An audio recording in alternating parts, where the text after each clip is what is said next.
I was born on an airplane, specifically a Piper Seneca 3. I'm looking at pictures of Piper Seneca 3s, John, and I gotta tell you, there's not a lot of room to have a baby on there. This plane only seats 5 passengers. But it landed with 6. I was gonna say, like, I would be freaking out if we started with 5 passengers and for the last hour we had 6, because I would be like, that is the Piper Seneca 3 is not designed for this new creature.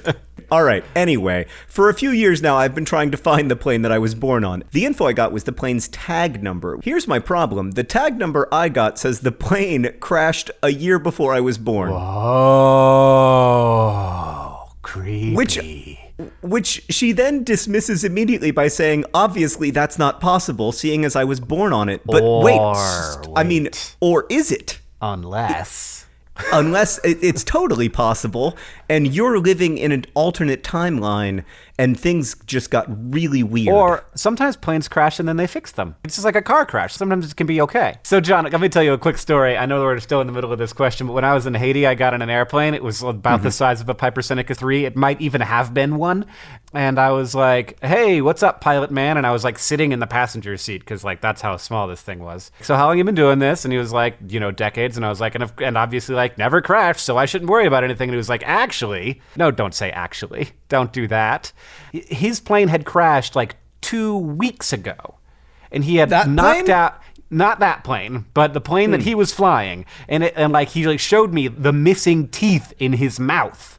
And I was like, well, was it a stormy day? Tell me all the reasons why that day is different from this one. Like all of the end.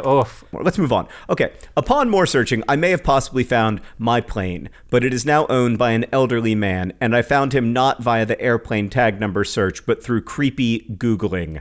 Should I contact this man and ask him about the plane and explain how I got his phone number, or is that too weird? Just trying to find my plane, Alicia. First off, Alicia, as far as I can tell, the one thing that we know for sure in this story is that this is not your plane. It's either an old man's plane or it is a plane that's lost in the mountains of Alaska. I suspect that it is the old man's plane, and if I were the owner of a Piper Seneca 3, which is one of the things I hope most in life never to become, I would be absolutely delighted if a child who was born on my aircraft wanted to come and see the plane on which she was born. But if you do that, I have one piece of advice, which is to bring a portable handheld blacklight so you can maybe find some amniotic fluid and see exactly the spot where you came out. I mean, we were having so much fun, and then you made it really gross.